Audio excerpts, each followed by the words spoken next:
As I was laying in my bed, I was thinking about my friends with toddlers around 2 and 3 age. Because I just used to work with them, I just wanted to say that I'm sorry, but I'm not sorry that we teach them boundaries at school. They have to learn how to use their words and express their boundaries. These are some of the things that we tell them to say. I don't like it when, okay? That's important. That the other students know that they don't like something. It's important that they express things that they don't like. Now, you at home can definitely say, it's okay that you don't like it, but you're going to have to do it. I said that at school, well, when I was teaching that age. I tell my 4 and 5 year olds the same thing. At school, we're going to do things that we don't always like. They may not be our favorite, but we're going to do them because that's a part of life. I, as a grown up, have to do it. You, as a child, have to do it. Now, I always stress the importance of keeping their bodies safe and keeping others' bodies safe. So if you tell me that you like to slap Jimmy, I'm not going to let you do it. So just know when they're saying that, I don't like, I want. It's just them trying to express who they're learning that they are, okay? Don't get too mad, parents. Don't get too mad.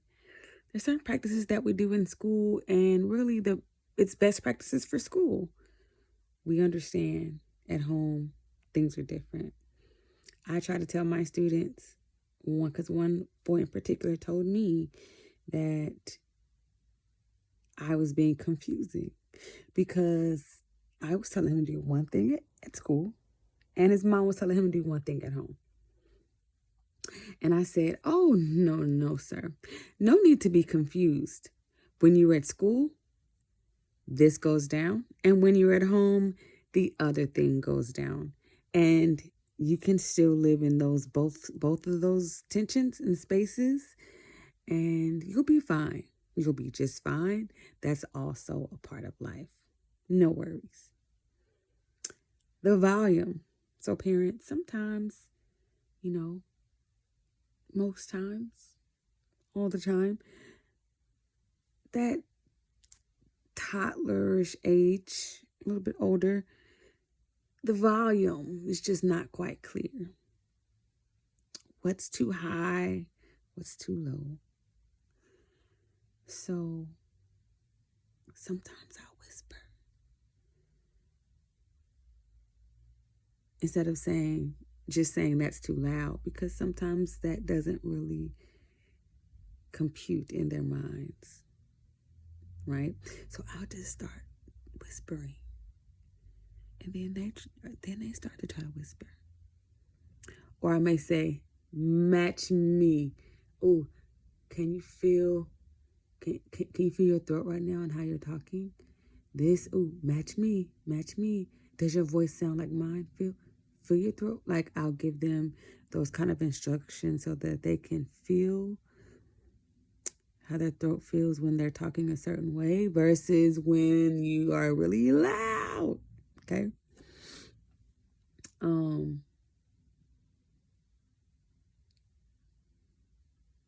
Yeah, so what else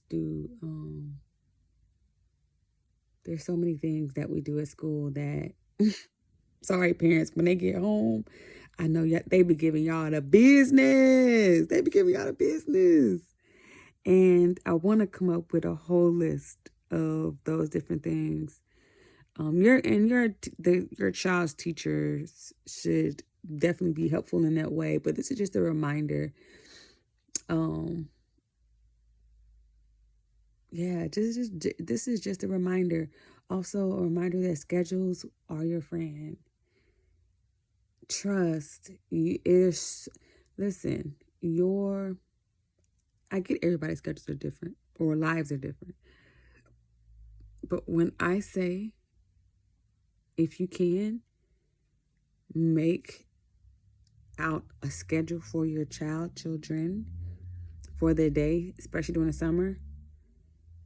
And please incorporate quiet time, whether it's meditation time, whether it is just silent time. Listen, start with 30 seconds, 10 seconds, set a timer. Visual timers are very helpful for kids, where they can see sand or see the red go from one side to the other or disappear.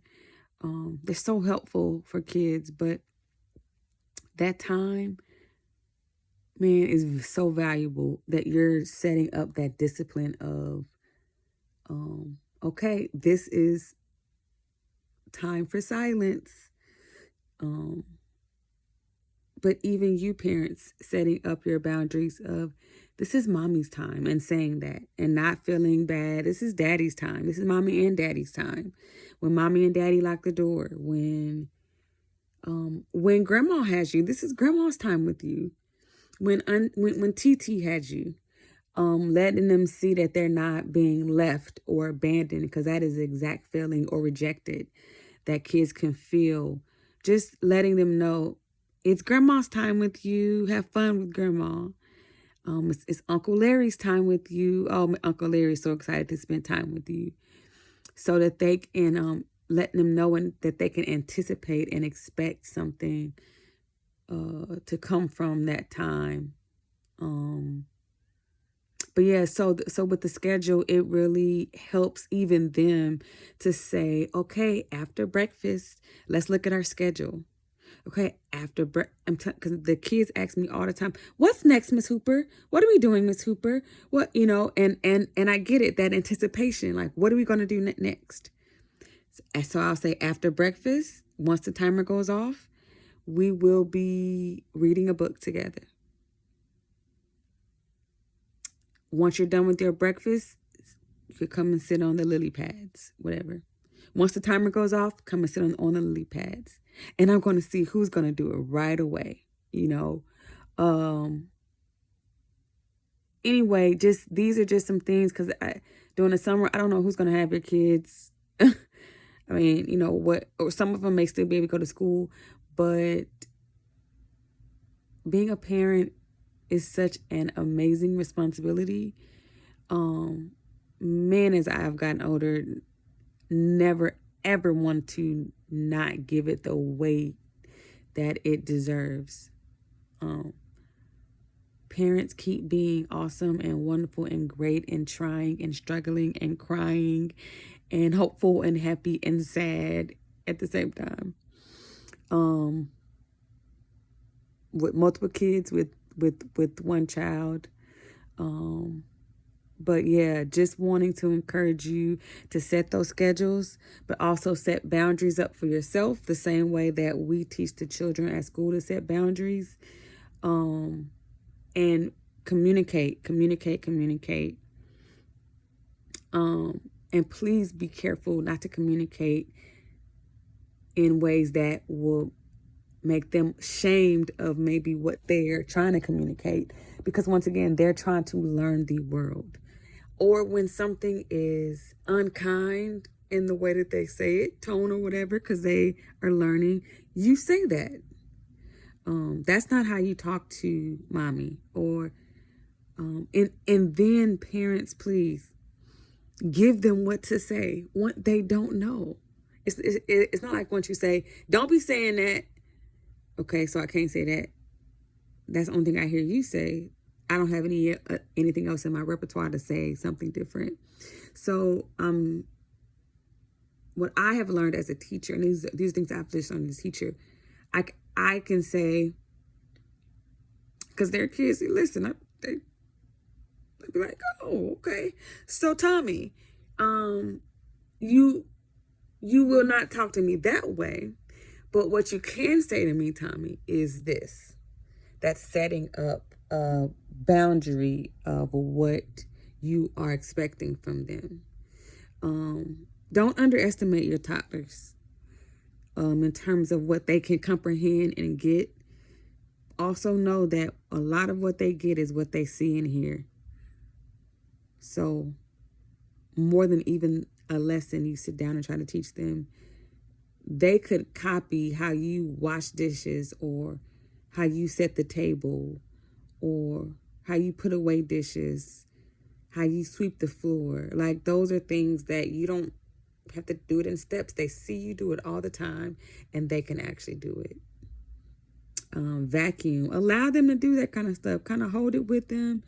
Once again, I know everybody's times are different, but the kids at school love vacuuming, love cleaning up, sweeping, because it gives them a sense of ownership and responsibility. But that's something that you have to put in your schedules with them. Schedules may seem overwhelming with your little ones, and I don't want it to be. I really want you to see that having schedules and roundabout times, right? It's time now. Now it's potty time.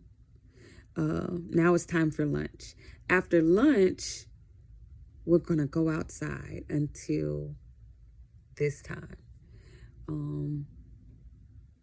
But don't try to give them too much ahead. That can be overwhelming. Just give them the next step. That's what I give the 4 and 5-year-olds I have. Say, okay, so the next step is this. Instead of trying to give them 3, 4, and 5 steps and then expect them to know and remember them. Some kids can, but even I forget. So it's okay to tell toddlers or your children when you forget what you told them that you were going to do. Oh, I'm so sorry. I forgot. Oh, I know I told you that. And I know you're going to be disappointed about this. This changed. We got to learn to be flexible. I forget sometimes too. That's what time I forget sometimes too. So one little boy in particular, because they forget all the time. Whenever I was telling him to do something, and then he'll be like, "Oh," and then he'll go do it. And then literally 5 minutes later, way after we're done, it feels like it anyway, he'll be like, "Miss Hooper." Sometimes I forget too. Anyway, I love my students. I do. They make every day so happy. I love learning them and watching them, seeing what they like, hearing their stories.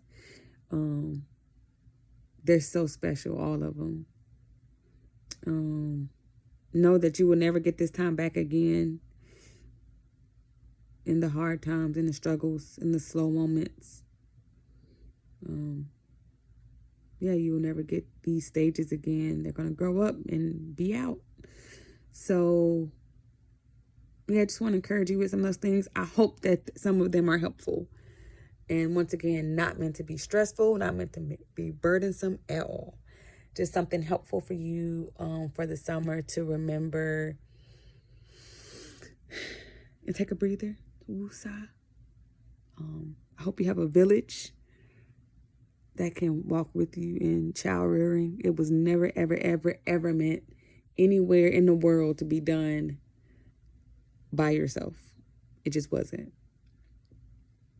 If you have to, you have to. But don't think you have to when you don't. Okay? So parents, you're awesome. You're amazing. And keep hope alive.